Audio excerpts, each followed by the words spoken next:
دوستو، یہ کہانی ہے عبد الرحمن نامی ایک شخص کی جو اپنی ماضی کی تلخ حقیقتوں سے تنگ آ کر دنیا سے کنارہ کش ہو گیا۔ اپنی زندگی کی تمام آسائشیں چھوڑ کر اس نے خود کو عرب کی ایک دور دراز صحرا میں تنہا زندگی گزارنے کے لیے وقف کر دیا۔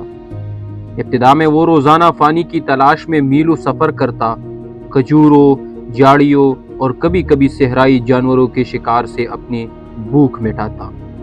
گرمیوں میں جب ریت آگ کی طرح تپنے لگتی تو عبد الرحمن اپنی ہاتھوں سے گڑھے کھود کر زمین میں چھپ جاتا تاکہ براہ راست دھوپ سے بچ سکے۔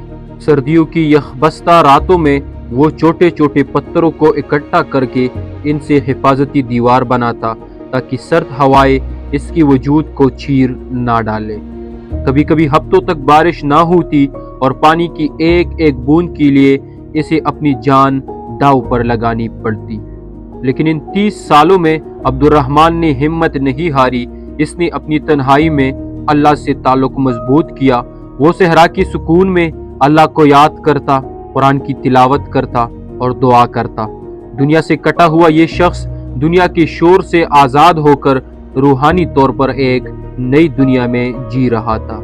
جب لوگ اتفاقاً کئی سال بعد اس صحرا سے گزرے تو انہوں نے عبد الرحمن کو پایا، ایک ایسا انسان جس کی چہرے پر تنہائی کی گہرائی مگر آنکھوں میں سکون اور اطمینان نظر آتا تھا۔ دوستو، عبد الرحمن کی کہانی ہمیں سکھاتی ہے کہ سچی خوشی دنیائی ساز و سامان میں نہیں بلکہ اللہ سے قربت اور صبر میں چھپی ہوئی ہے۔